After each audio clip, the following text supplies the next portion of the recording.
Makeup artist এই প্রফেশনটাকে নিয়ে অনেকের অনেক কিছু ধারণা। আচ্ছা, তোমাদের মধ্যে একটা কোয়েশ্চেন করি, মেকআপ আর্টিস্ট যে এই প্রফেশনটা, তোমরা এটাকে কি মনে করো? মানে খুব ইজি, খুব মানে ইজিভাবে, বা প্রচণ্ড ইনকাম এর মধ্যে? কিছুজন তো আবার এটাও মনে করে প্রচুর ইনকাম এর মধ্যে, একবারই ইনভেস্ট করতে হয়, তারপরে ইনকামই ইনকাম। হঠাৎ এই কথাটা কেন বলছি, চলো পুরো ভিডিওটা তোমরা দেখলে অবশ্যই তোমরা বুঝতে পারবে। হ্যালো এভরিওয়ান, চলে এসেছি নতুন একটা ব্লগ নিয়ে। আমার এখন ব্লগ তেমনভাবে আপলোড করা যায় না, প্রচণ্ড ব্যস্ততার মধ্যে চলছি, তাই তেমনভাবে আমি কন্টিনিউ করতে পারছি না। তো এক্সট্রিমলি সরি যারা আমার ব্লগ দেখো বা ভালোবাসো, তাদের জন্যই বললাম। আবার কিছুজন এটা মনে করো না যে তুমি ব্লগ দিচ্ছ না, তাতে আমার কি যায় আসে, ওটা নিয়ে নয়, জাস্ট যাদের ভালো লাগে আমি তাদের জন্যই বললাম। তো এটা আমার আজকে একটা ব্রাইড, আজকে না, এটা অনেক পুরনো ব্রাইড, যেটা আমি একটা ব্লগ করেছিলাম, যেটা আমি এখনও আপলোড করতে পারিনি। তো আমার হঠাৎ এই প্রশ্নটা কেন প্রথমে, তো কিছুজনদের আমি যে ক্লায়েন্টদের কথা বলি, বা কিছুজন মনে করে এটা যে মেকআপ আর্টিস্ট প্রফেশনটা তো খুব ইজি, বা এতে প্রচণ্ড ইনকাম।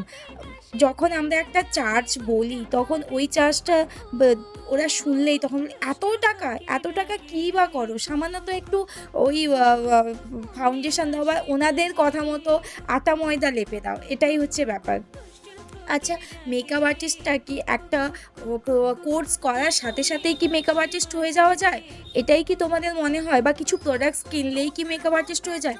দেখো, এটা কিন্তু একদমই নয়।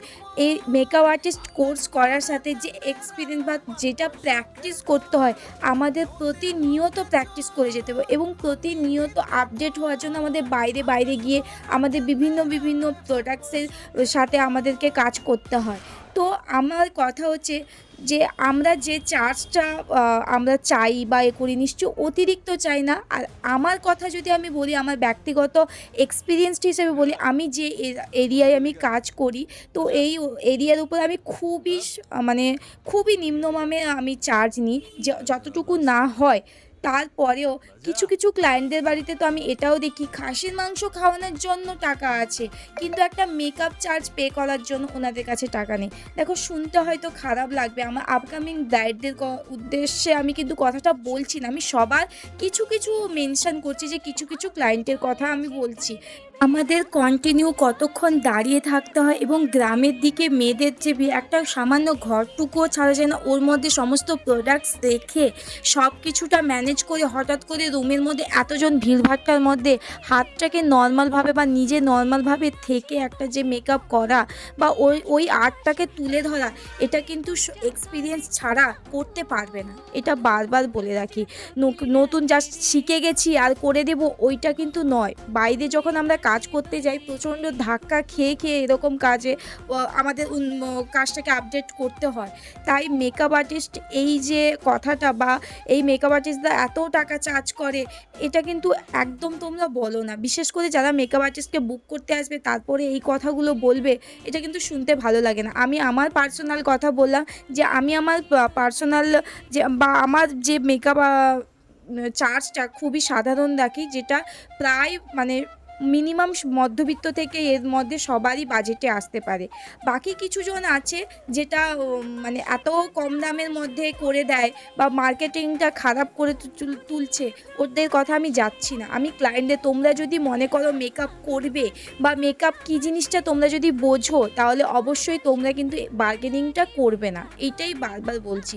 আর কিছুদের কথা বলছি যে তোমরা এই মার্কেটটাকে নষ্ট করো না, কারণ প্রচণ্ড অনেকেই আছে প্রচুর খেটে কষ্ট করে ওরা ওই মেকআপ আর্টিস্টের লাইনে গিয়ে নিজেকে ইমপ্রুভ করে, নিজেকে প্রচণ্ড কষ্ট করে প্রোডাক্টসগুলো এনে ওরা কাজ করে। তো এই হচ্ছে আজকের আমার কিছু কথা ছিল, যেটা আমার বলার ছিল। তো তোমরা কেউ কিন্তু আবার খারাপ মাইন্ড করো না, আমি আমারটা বললাম, যদি কোথাও ভুল বলে থাকি অবশ্যই সেখানে আমাকে ধরিয়ে দিও। তার জন্য আমি এক্সট্রিমলি সরি। তো এই হচ্ছে আমার আজকের কথা। আজকে যে আমি ব্রাইডটাকে সাজাচ্ছি, ওই ব্রাইডটার নাম শিহমিতা। তো খুবই সুন্দর, একদম মিষ্টি ব্রাইড। ও আমাকে অনেক দিন থেকে ফলো করতো এবং অনেক দিন থেকে ও বলেছিল, দিদি আমার বিয়ে যখন হবে আমি তোমার কাছেই সাজবো। তো ওর ব্রাইড এবং রিসেপশন দুটোই আমি সাজিয়েছিলাম। আমি কিন্তু খালি ছিলাম না, পরে ও আমাকে অনেকবার রিকোয়েস্ট করার পরে আমি ওর এটাকে নিয়েছিলাম, বুকটাকে করেছিলাম। তো তোমরাই দেখে বলো ওর লুকটা কেমন লাগছে। ও কিন্তু খুব সুন্দর, মিষ্টি এবং সাধারণ শান্ত মেয়ে। তোমরা দেখে বলো ওর লুকটা কেমন লাগছে। আপকামিং যারা ব্রাইড আছো বা যারা বিয়ের দিনে স্পেশালভাবে সাজতে চাও, যদি আমার সাজটা পছন্দ হয়ে থাকে বা আমার সাজানোগুলো তোমাদের ভালো লেগে থাকে, অবশ্যই আমাকে বুক করতে পারো তোমাদের স্পেশাল ডেতে। এছাড়া আমি আমার স্টুডিওতে আমি ক্লাস করাই। তো তোমরা যারা এই মেকআপ প্রফেশনে আসতে চাইছো, তোমরা অবশ্যই কন্ট্যাক্ট করো। আমার নাম্বারটা দেওয়া রইলো। তোমাদের ভালো লাগলে তোমরা কমেন্ট করো, লাইক করো এবং শেয়ার করো এবং নিজেদের স্পেশাল দিনে বুক করো। আজকের জন্য টাটা।